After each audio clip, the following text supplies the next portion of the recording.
Hello guys, आज हम पढ़ने वाले हैं राजस्थान जी के संबंधित 32 क्वेश्चन आंसर। चलो स्टार्ट करते हैं। राजस्थान के अभिलेखों की मुख्य भाषा कौन सी है? संस्कृत।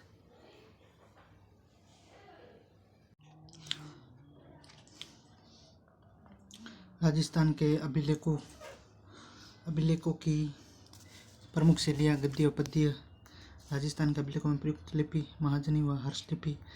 अभिलेख से आसी है राजाओं की वंशावलियों का आदि का वर्णन। और राजस्थान का सबसे प्राचीनतम अभिलेख कौन सा है? तो बड़ली शिलालेख। और राजस्थान के अभिलेखों की मुख्य भाषा संस्कृत है। और अभिलेखों के अध्ययन को एपिग्राफी कहा जाता है।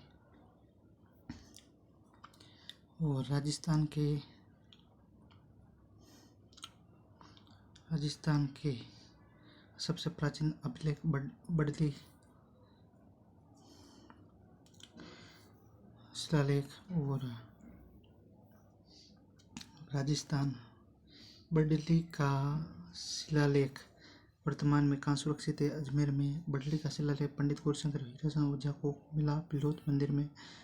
और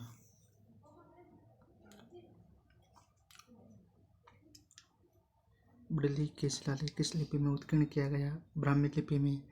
और राजस्थान में मौर्य सम्राट अशोक के 2 अभिलेख मिले थे, बाबरू और विराट अभिलेख। और गोसुंडी का शिलालेख सर्वप्रथम किसके द्वारा पढ़ा गया? डी.आर. भंडारकर के द्वारा। गोसुंडी का शिलालेख सर्वप्रथम किसके द्वारा? और गोसुंडी शिलालेख राजस्थान में किस संप्रदाय से संबंधित सर्वाधिक प्राचीनतम है? तो वैष्णव संप्रदाय से संबंधित है गोसुंडी का जो शिलालेख है। और बड़वा ग्राम कोटा में कितने मोकरी युग अभिलेख प्राप्त हुए? 3। और बसंतगढ़ अभिलेख लेखक व उत्कीर्णकर्ता द्विजन्मा नागमुंडी को कहा जाता है। बसंतगढ़ अभिलेख का लेखक व उत्कीर्णकर्ता। बसंतगढ़ अभिलेख वर्तमान में किस म्यूजियम में सुरक्षित है? तो राजपूताना म्यूजियम में। और कौन सा अभिलेख गुहिल शासक शिलादित्य के समय का है? तो सामोली का जो अभिलेख है वहाँ गुहिल शासक शिलादित्य के समय का है।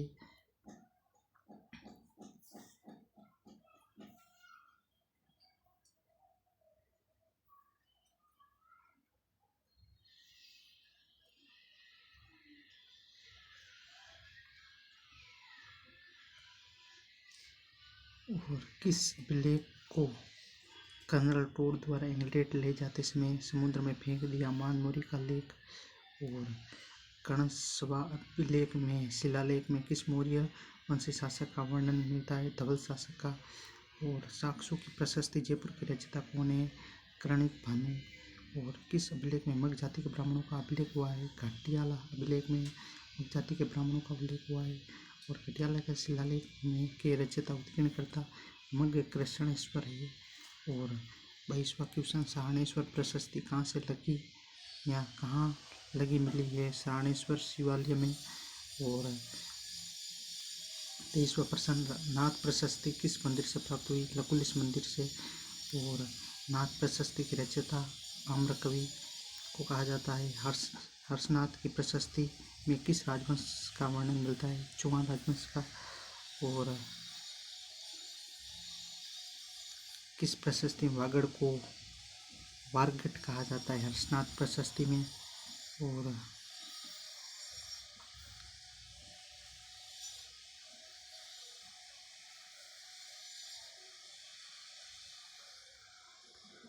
और किस शिलालेख में सहारनेश्वर प्रशस्ति कहाँ लगी हुई है? तो सहारनेश्वर शिवालय में। और नाथ प्रशस्ति किस मंदिर से प्राप्त हुई? लकुलिश मंदिर से। और नाथ प्रशस्ति के रचयिता कौन है? आम्रकवि। और हर्षनाथ की प्रशस्ति में किस राजवंश का वर्णन मिलता है? चौहान। और 26वां क्वेश्चन, किस प्रशस्ति में वागड़ को वारकट कहा जाता है? हर्षनाथ प्रशस्ति में।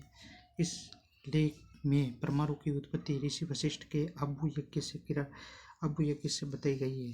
तो किराडू के लेख से परमाणु की उत्पत्ति ऋषि वशिष्ठ के आबू यज्ञ से बताई गई है तो पिराडू के लेख से।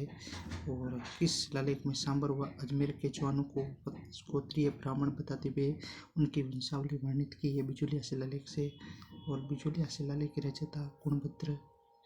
और बिचौलिया लेख में बिचौलिया के आसपास के क्षेत्र को उत्तमाद्रि कहा जाता है, बिचौलिया के आसपास के क्षेत्र को। और बिचौलिया शिलालेख में किस नदी का वर्णन है? तो कुटिला नदी का वर्णन है बिचौलिया शिलालेख में। प्रतिगण से क्या आशय है? ग्राम समूह की बड़ी इकाई जो प्रतिगण कहलाता है।